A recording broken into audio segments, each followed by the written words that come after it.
all know Chris Dumit is one badass operator.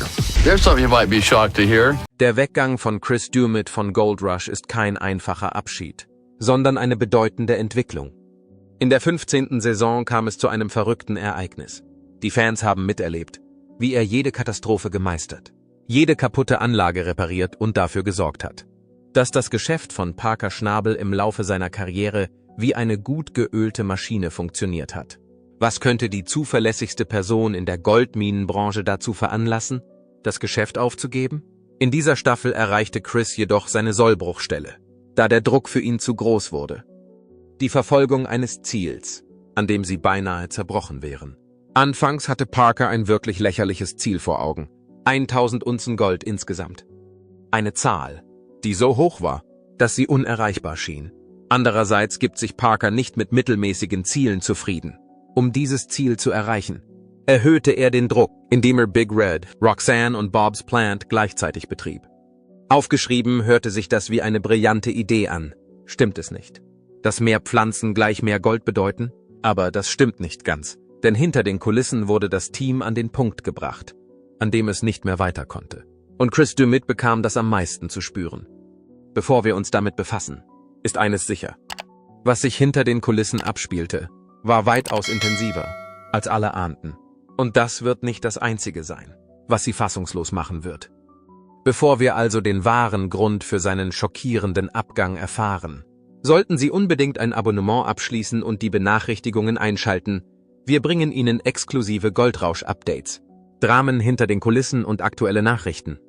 Chris Dumits Exit from Gold Rush. Von Anfang an war er derjenige, der im Hintergrund arbeitet, um sicherzustellen, dass das Gold weiterfließt. Keep her going. 230. There's gonna be 300? 300? It wouldn't all fit in the thermos. In dieser Saison war die Arbeit jedoch nicht nur schwierig, sondern fast unmöglich, die Schleusenkästen zu säubern, sicherzustellen, dass kein einziges Goldstück verloren geht. Und das bei 3 Waschanlagen und während des gesamten Prozesses kontinuierlich zu tun. Das ist nicht nur eine Herausforderung. Das ist ziemlich schmerzhaft. Diese Art von unerbittlicher Schinderei forderte ihren Tribut von dem Mann, der nicht jünger wird, aber immer noch durchhielt. Obwohl er sein Bestes gegeben hat. Müssen sich auch die hartnäckigsten Männer irgendwann damit abfinden, dass sie genug haben. Sie wissen bereits, dass er sich nicht beschweren kann, wenn sie den Goldrausch schon lange verfolgen. Aber er war in dieser Saison nicht in der Lage, eine Entscheidung zu treffen. Keine noch so große Erfahrung konnte darüber hinwegtäuschen, dass er in der Arbeit ertrank. Entweder ergriff er das Wort oder er brach zusammen. Die einzige Möglichkeit war, sich zu äußern. Es gab eine Nachfrage nach einer Veränderung. Das Team arbeitete bereits auf hohem Niveau und Parker hatte nicht die Absicht, jemanden von seiner Maschine abzuziehen, um in der Goldkammer zu helfen. Daher befand er sich in einer schwierigen Situation. Da kam Tatiana Costa ins Spiel, die nicht gerade die Person ist, von der man erwarten würde, dass sie für den Goldraum zuständig ist. Aber sie ist eine der fähigsten Bediener im Team. Auf seinen Vorschlag hin, sie als Ersatz zu nehmen, musste Parker eine schwierige Entscheidung treffen. Weder Mitch noch Tyson waren über die Aussicht, sie zu verlieren, überglücklich. Aber entweder das oder sie mussten ihn für immer gehen sehen. Parker war schließlich damit einverstanden. Während der Zeit, in der Tatjana ihre Ausbildung absolvierte, gab es endlich etwas mehr Unterstützung. Aber war das vielleicht zu wenig und zu spät? Obwohl zusätzliche Leute im Goldraum arbeiteten, wurde der Druck immer größer. Die Löcher in Parkers Entschlossenheit traten im Laufe der Saison immer deutlicher zutage. Und sein unstillbares Verlangen nach Gold zeigte keine Anzeichen für ein Nachlassen. 70. In der Tat. Es ist 289,05. Da haben wir es. In der Tat. Hurra! Es gibt eine Brustbeule. Nein. Wow. Das ist ja saukomisch. Der erfahrene Bergmann gehört seit der 4. Staffel zu Parkers Crew und hat sich im Laufe seiner Zeit zu einem der wertvollsten Mitglieder der Truppe entwickelt. Andererseits hat jeder Mensch seine Grenzen. Und diese Saison stellte ihn auf eine Weise auf die Probe, die niemand erwartet hatte. Die Reise, die ihn zum Goldrausch führte, war in keiner Weise vorherbestimmt. Anfangs arbeitete er als Zimmermann und baute Gehöfte für Todd Hoffmans Team. Aber eines führte zum anderen. Und bevor er sich versah, war er mittendrin und schürfte nach Gold. Es stellte sich heraus, dass er unglaublich geschickt in dem war, was er tat. Als er zu Parkers Team stieß, war alles anders als zuvor. Dank seiner außergewöhnlichen Fähigkeiten in der Goldkammer konnte Parker Jahr für Jahr rekordverdächtige Goldmengen erzielen. Aber es gibt eine Grenze, bis zu der jeder Mensch belastbar ist. Und angesichts der Arbeitsbelastung, die ihn an seine Grenzen gebracht hat, stellt sich nicht die Frage, ob er in der Lage ist, sie zu bewältigen. Die Frage ist, ob er es überhaupt will. Für die Fans ist das Konzept des Goldrausches ohne diesen Veteranen, der sich sehr angestrengt hat, schwer vorstellbar. Selbst als die Hölle losbrach, war er zur Stelle und sorgte für einen reibungslosen Ablauf. Er hat alle Höhen und Tiefen mitgemacht. Aber in dieser Saison herrscht eine ganz andere Atmosphäre. Es wird immer schwieriger, mit dem Druck, der Müdigkeit und der schieren Menge an Arbeit fertig zu werden. Zu allem Überfluss sieht es auch noch so aus, als ob er zum ersten Mal wirklich am Ende wäre. Der Abbau von Gold ist ein anspruchsvolles Gewerbe. Dies erfordert von ihnen viel Ausdauer, Geduld und Stärke. Aber irgendwann müssen sie sich fragen, ob es das wirklich wert ist. Chris hat viel Zeit und Energie investiert, um sicherzustellen, dass das Unternehmen effizient arbeitet. Aber wenn der Preis dafür seine Gesundheit und sein Wohlergehen ist es dann in Ordnung, zu gehen?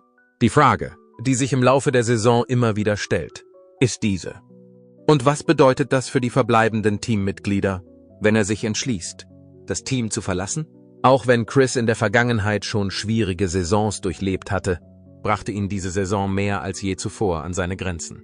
Es gab einen totalen Zusammenbruch in der Goldkammer.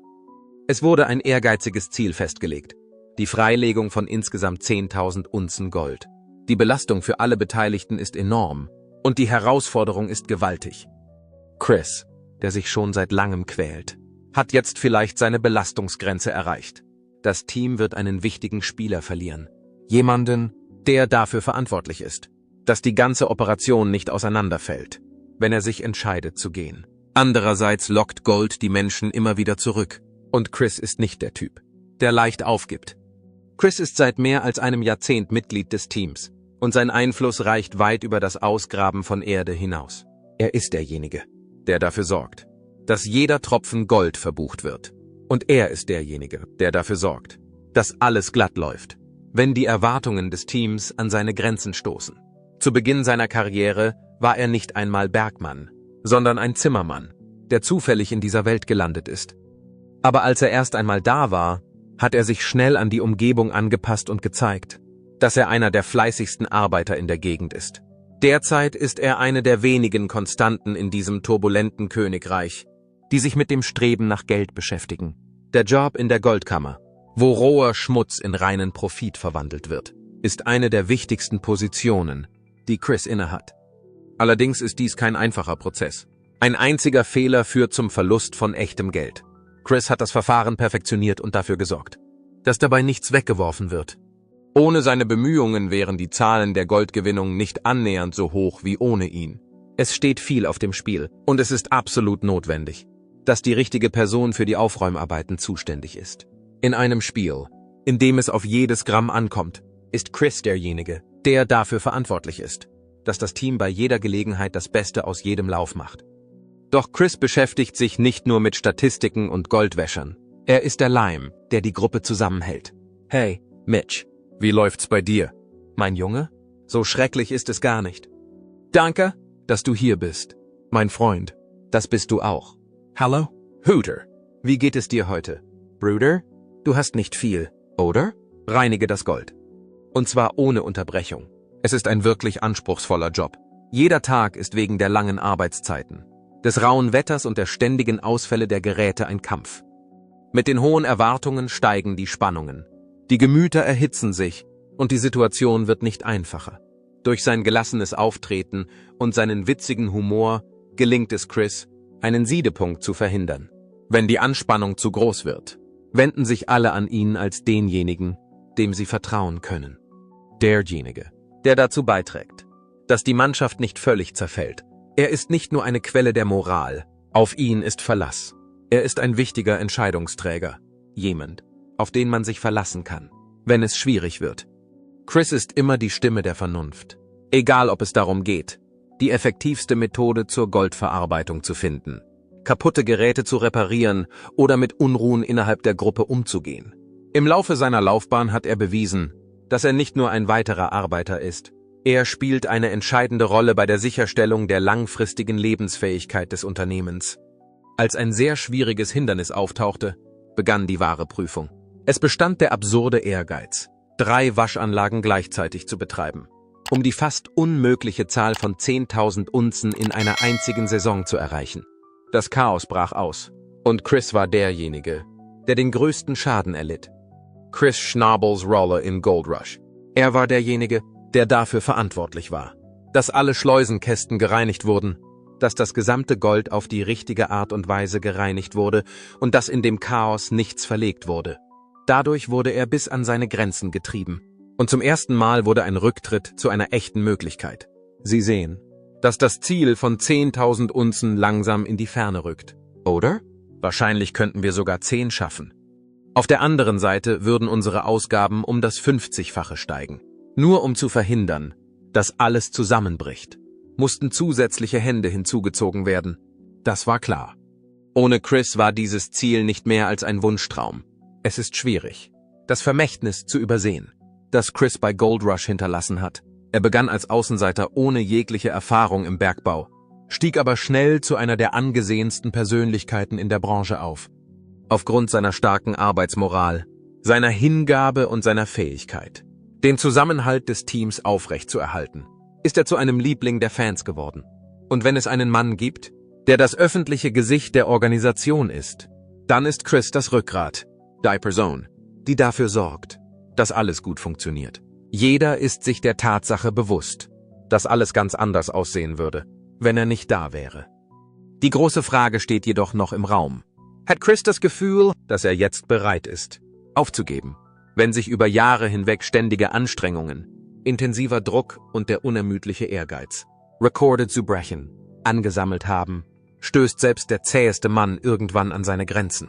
Sollte er sich entschließen, aufzugeben, wird das Team gezwungen sein, nach einem Ersatz zu suchen. Wenn er weiterhin bleibt, wird er erneut einer Phase der Müdigkeit und des Stresses ausgesetzt sein, wie dem auch sei. Die Dinge werden sich ändern. Ist es möglich, dass Gold Rush einen seiner legendärsten Spieler verliert? Oder wird Chris weiterspielen, um noch eine Chance auf eine erfolgreiche Karriere zu haben? Zumindest eine Sache ist sicher. Sie war nie so intensiv wie der Goldabbau. Der Weg, den Parker einschlug, war nie einfach. Aber seine Geschichte begann nicht mit Erfolg. Alles begann mit einem kleinen Kind, das sich entschloss, nicht aufzugeben, ungeachtet dessen, was andere Leute dachten. Der junge Mann, der jetzt für den Goldabbau zuständig ist. Parker Schnabel ist nicht zufällig in der Goldminenbranche gelandet. Er hatte von Geburt an eine natürliche Affinität dazu. Er wurde Ende Juli, Mitte der 1990, Jahre in der Kleinstadt Haines, Alaska, geboren und verbrachte seine Kindheit umgeben von Erde, schweren Maschinen und der nie endenden Suche nach Gold. Sein Großvater, John Schnabel, war der Manager der Big Nugget Mine, und während andere Kinder mit Spielzeug-LKWs spielten, beobachtete er das echte Ding in Betrieb. Als er gerade alt genug war, um sich selbst die Schuhe zu binden, lernte er bereits, mit Maschinen umzugehen, mit denen die meisten Erwachsenen Schwierigkeiten hätten. Nachdem einige Zeit vergangen war, konnte er seine Verpflichtungen im Bergbau und in der Schule erfolgreich unter einen Hut bringen, als wäre das nichts. Während seiner Highschool-Zeit war er Mitglied des Basketballteams und warf Körbe. Aber seien wir mal ehrlich, ich konnte mich immer darauf verlassen, dass sein Herz bei mir war. Auf dem College? Das war natürlich eine Möglichkeit. Er spielte sogar mit dem Gedanken, Geologie oder Bergbau zu studieren. Aber schließlich wurde ihm klar, dass Bücher und Klassenzimmer nicht ausreichen würden, um ihm zu helfen. Anstatt Jahre seines Lebens mit dem Besuch von Vorlesungen zu vergeuden, nutzte er seine Ressourcen, um seine Ambitionen zu verwirklichen, und gründete sein eigenes Bergbauunternehmen. Was ist das für eine Entscheidung, die sein Leben verändert? Als er 16 Jahre alt war, hatte er bereits die Kontrolle über die Big Nugget Mine übernommen. Stellen Sie sich vor, dass ein junger Mensch Erwachsene, die doppelt so alt sind wie er, in der Ausübung ihres Berufs anleitet. Aber es ging nicht nur darum, dass er anderen Menschen etwas vorschrieb. Er war sich sehr wohl bewusst, was er da tat. Zum Bergbau gehört mehr als nur Löcher zu bohren und zu erwarten, dass man Gold findet. Dieses Unterfangen ist ein hartes Stück Arbeit, ein kalkuliertes Risiko und ein Kampf gegen die Natur selbst. Er hat bewiesen, dass er die Intelligenz, den Mut und die Arbeitsmoral hat, um es durchzuziehen. Dann kam der große Durchbruch, das Reality-Fernsehen. Goldrausch, eine Reise der Unerschütterlichkeit und des Erfolges. Gold Rush ist eine Sendung, die in den frühen 2010er Jahren auf dem Discovery Channel ausgestrahlt wurde. In der Sendung geht es um Familien, die bereit sind, alles zu riskieren, um eine Chance auf Reichtum zu haben. Die Zuschauer waren sofort fasziniert von der Aussicht, mitzuerleben, wie dieser junge Bergmann die Erwartungen übertraf. Er und seine Familie waren mittendrin im Geschehen. Ja, Jordanien beginnt, verlorenen Boden gut zu machen. Diesmal geht er ein bisschen schneller, was vor allem daran liegt, dass er mit einer vollen Kiste direkt hinter mir sein wird, wenn ich gehe. Aber es reichte nicht aus, einfach nur am Programm teilzunehmen. Er hatte ehrgeizigere Ziele vor Augen. Ein Schachzug, den er im späten Teenageralter unternahm, ließ ihm die Kinnladen herunterfallen. Damals beschloss er, die Mine seiner Familie zu verlassen, den Yukon ins Visier zu nehmen und sein gesamtes Geld in sein eigenes Unternehmen zu stecken. Es war ein riskanter Schritt, aber er mochte es nie, den sicheren Weg zu wählen. Er begann mit der Arbeit, nachdem er eine Immobilie gemietet und eine Ausrüstung gekauft hatte. Und was denken Sie? Es war eine gute Investition. Allein in seiner ersten Saison konnte er mehr als 1000 Unzen Gold aus der Erde holen. Das ist keineswegs ein Glücksfall. Das ist ein Beispiel für unerschütterliche Entschlossenheit. Mit jeder Saison wuchs die Größe und der Umfang seiner Organisation. Er zeigte, dass er nicht nur ein kleiner Junge war, der das Erbe seines Großvaters aufschrieb. Und seine Zahlen stiegen weiter an. Er war der Beste der Besten. In seiner Erzählung war der Bergbau nicht das einzige Thema. Ziel war es, zu zeigen, dass das Alter keine Rolle spielt, wenn man die nötigen Talente und die Entschlossenheit hat, erfolgreich zu sein. Das Goldspiel war nicht das einzige, in dem er überlebte. Er hatte die vollständige Kontrolle darüber. Die Show bestand aus mehr als nur Gold Rush. Seine Leistungen führten zur Gründung von Gold Rush Parkers Trail, einem Bergbauunternehmen, das er auf eine höhere Ebene hob. Anstatt an einem einzigen Ort zu schürfen, durchquerte er die Welt, folgte alten Goldgräberpfaden und wagte sich in unerforschtes Terrain. Er gab sich nicht länger damit zufrieden, nur an einem Ort zu graben. Er bewies, dass er vor Hindernissen nicht zurückschreckte, indem er unter anderem den tückischen Klondike Trail in Kanada und die tiefen Regenwälder von Papua-Neuguinea durchquerte. Und er verfolgte sie. Dennoch war das Leben nicht nur Sonnenschein und Rosen. Das gilt vor allem für sein Privatleben, in dem er mit einigen Schwierigkeiten zu kämpfen hatte. Im Laufe ihrer Beziehung war er mit Ashley Yulee, einer australischen Tierarzthelferin, zusammen, die sogar eine Zeit lang in der Show auftrat. Die Beziehung konnte jedoch aufgrund der unerbittlichen Schinderei im Bergbau und der mit der Berühmtheit verbundenen Erwartungen nicht überleben. Er gab zu, dass er nicht gerade in der idealen Position war, um seinen Beruf und seine Beziehungen unter einen Hut zu bringen. Um 1 Meter zu schaffen, müssen wir 155 Milligramm erhalten. 40 Eimer? Es gibt 40 Eimer. Der Bergbau war immer das Hauptaugenmerk. Das Besondere an ihm ist, dass er so ist. Er ist nicht nur eine Fernsehpersönlichkeit, die versucht, mit seinen 15 Minuten Ruhm Geld zu machen. Der Goldbergbau ist sein Leben. Er isst, schläft und atmet ihn. Obwohl er schon über 30 ist er so hartnäckig wie eh und je, strebt nach mehr Geld und geht bis an die Grenzen dessen, was in der Modeindustrie möglich ist. Der Ruhm hat ihn nicht gefügiger gemacht. Wenn überhaupt, dann hat sie ihn nur in seiner Entschlossenheit bestärkt. Das ist die Frage, die wirklich zählt. Wie lange kann er das noch durchhalten? Bergbau ist nicht nur eine körperlich anstrengende Tätigkeit, unberechenbar, gefährlich und von Misserfolgen geprägt. Ist er eine Herausforderung? Obwohl er Millionen gewonnen hat, hat er auch enorme Verluste erlitten. Würde er sein Leben als Minenarbeiter zugunsten einer etwas sichereren Tätigkeit aufgeben? Wann wird er sich das nächste Mal eine Auszeit von den Kameras nehmen und sich ausschließlich auf das Gold konzentrieren? Oder ist er so tief in dieser Realität verwurzelt, dass er sie nie verlassen kann? Bis heute gehört sein Name zu den prominentesten im Bereich des modernen Goldbergbaus. Eines ist sicher, unabhängig davon, ob man erfolgreich ein Vermögen macht oder sich durch schwierige Zeiten kämpft. Doch er ist noch nicht fertig. Andererseits, was passiert, wenn der Goldfluss schließlich zum Stillstand kommt? Einfach gesagt, die wahre Geschichte wartet nur darauf, enthüllt zu werden. Und das ist alles. Der Goldabbau ist ein schwieriges Geschäft. Und eine einzige falsche Entscheidung kann alles Erreichte zunichte machen. Andererseits werden Menschen, die in der Lage sind, sich auf neue Situationen einzustellen und beharrlich zu bleiben, immer einen Weg finden, um als Sieger hervorzugehen. Eine Reise durch Erfolg und Misserfolg. Menschen, die die Entwicklung des Goldrausches maßgeblich beeinflusst haben. Goldbergbau ist nicht so einfach, wie ein paar glitzernde Steine auszugraben und damit sofort reich zu werden. Das Verfahren ist viel komplizierter als das. Mehrere Beispiele aus der Zeit des Goldrausches haben dies bewiesen. Obwohl die Sendung den Eindruck erweckt, dass es sich um ein aufregendes Abenteuer handelt, ist die Realität weitaus brutaler als das. Die Bergleute riskieren alles, um eine Chance auf ein paar Nuggets zu haben, einschließlich ihres Geldes, ihrer Zeit und ihres Verstandes.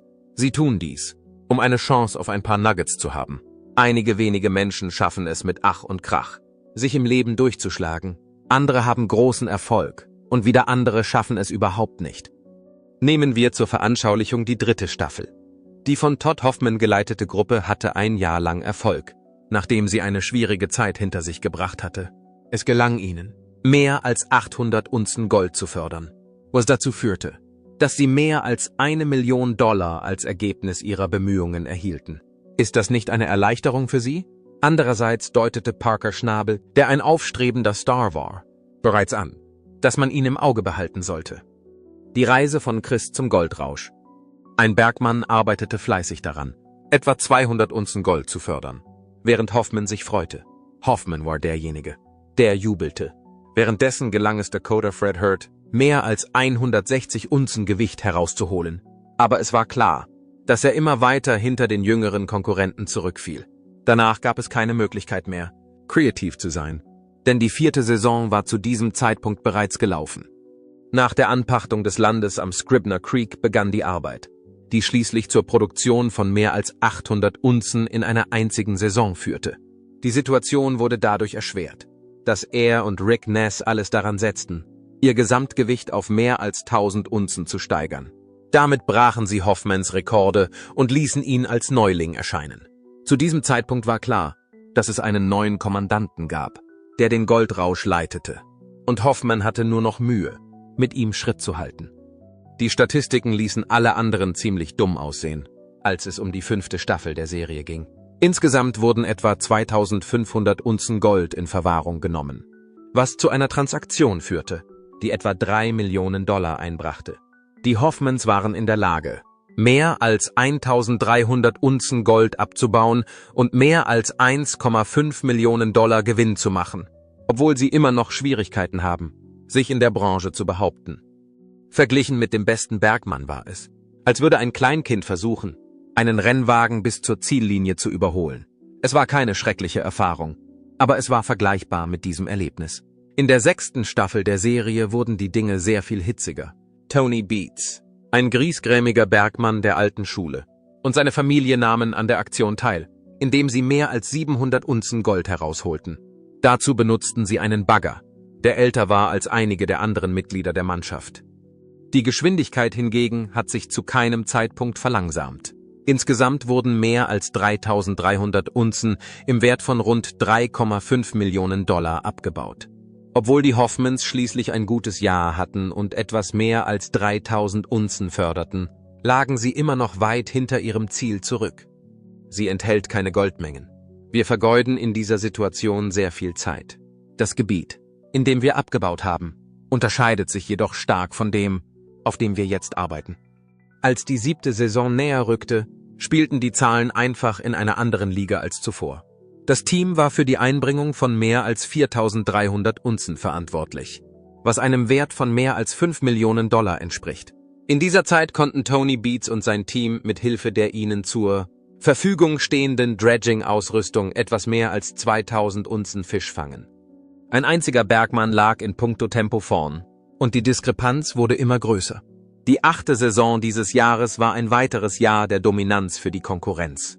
Der Mannschaft gelang es, mehr als 6200 Unzen zu fördern, was mit einem erstaunlichen Wert von $7,5 Millionen verbunden ist.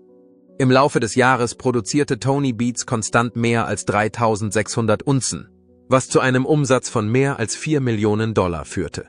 Der Regen war unausweichlich, und es war deutlich zu erkennen, wer alle anderen sowohl in Bezug auf ihre intellektuellen Fähigkeiten als auch auf ihren Einsatz übertraf. Danach kam die 9. Saison. Und zu diesem Zeitpunkt setzte sich Scribner Creek das Ziel, von Anfang an 7000 Unzen zu produzieren. Mit dem Abbau von mehr als 7400 Unzen, was einem Wert von etwa $9 Millionen entspricht, wurde dieses Ziel nicht nur erreicht, sondern sogar noch übertroffen. Der Erfolg im Bergbau war beachtlich.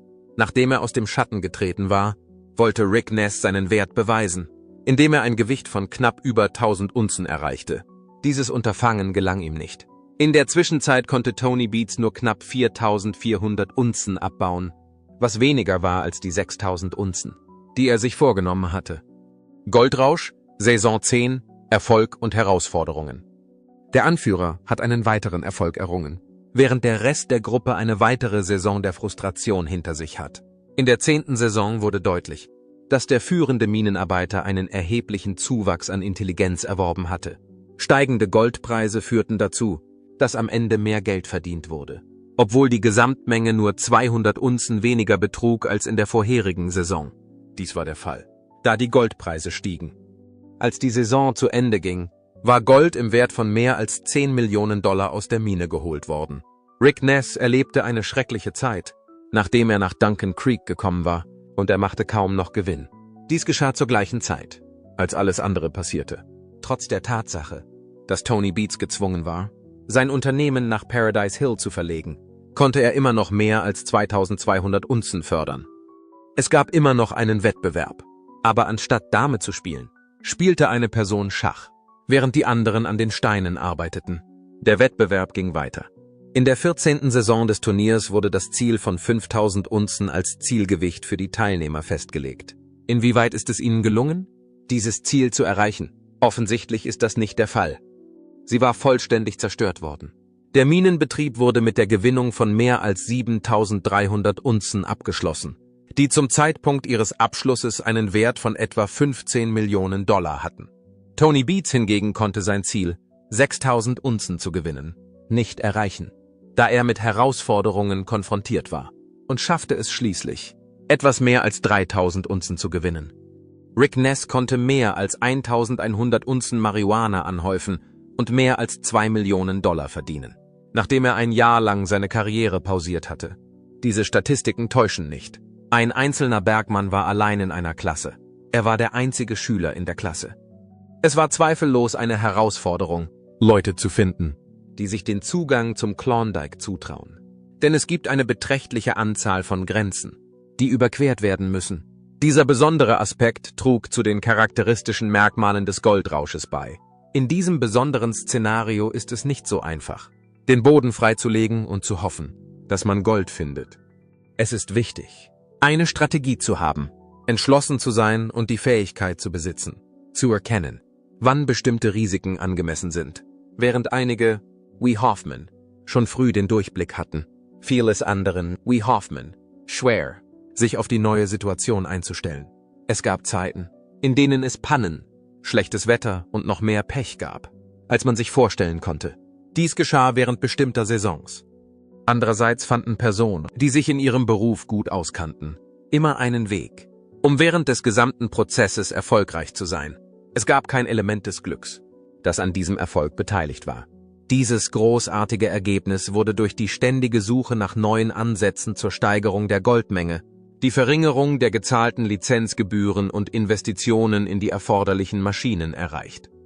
Durch den Erwerb von Informationen von anderen Bergbauunternehmen und sogar durch Reisen zu weit entfernten Orten wie Australien, um neue Wege zu finden, wurden Änderungen am Spiel vorgenommen. Da man nie Angst vor Veränderungen hatte, setzte sich der Siegeszug über die Jahre hinweg Saison für Saison fort. Dieses Phänomen setzte sich im Laufe der Jahre fort. Der Goldrausch vermittelt zwar den Eindruck, dass der Goldabbau ein aufregendes Unterfangen ist. Er zeigt aber auch, wie hart das Geschäft unter bestimmten Umständen sein kann. Es ist möglich, dass eine einzige katastrophale Saison ihren Untergang herbeiführt. Es ist möglich, dass auch nur eine einzige Fehlentscheidung sie um mehrere Jahre zurückwirft. Und es besteht die Möglichkeit, dass eine einzige wichtige Erkenntnis alles völlig verändern kann. Parker Schnabel hat die Gewinnformel entdeckt, und solange er weiterhin clevere Bewegungen macht, wird sich das Gold weiter anhäufen. Das liegt daran, dass sie die Erfolgsformel entdeckt hat. Die Fans erwarten mit Spannung, dass möglicherweise neue Rekorde gebrochen werden, dass Tony Beats endlich aufholt oder dass ein neuer Rivale als Sieger hervorgeht. Mit dem Beginn jeder neuen Staffel steigt die Zahl der Fans, die sich über den Stand der Dinge informieren. Obwohl das Gold noch immer auf freiem Fuß ist, werden nur diejenigen, die sowohl extrem intelligent als auch außerordentlich furchtlos sind, in der Lage sein, es zu bekommen. Ist es möglich, dass Chris Dumit Gold Rush aufgrund der starken Belastung, unter der er stand, verlassen hat? Oder gibt es einen wichtigeren Grund für seinen unerwarteten Weggang? Der Weggang von Chris Dumit markiert das Ende einer Ära bei Gold Rush. Aber was denken Sie? Hat er die richtige Entscheidung getroffen, wegzugehen? Lassen Sie es uns in den Kommentaren wissen. Und wenn Sie Goldrausch-Updates, Bergbau, Dramen und Geheimnisse hinter den Kulissen lieben, vergessen Sie nicht, uns zu mögen, zu abonnieren und Benachrichtigungen zu aktivieren. Danke fürs Zuschauen und bis zum nächsten Mal.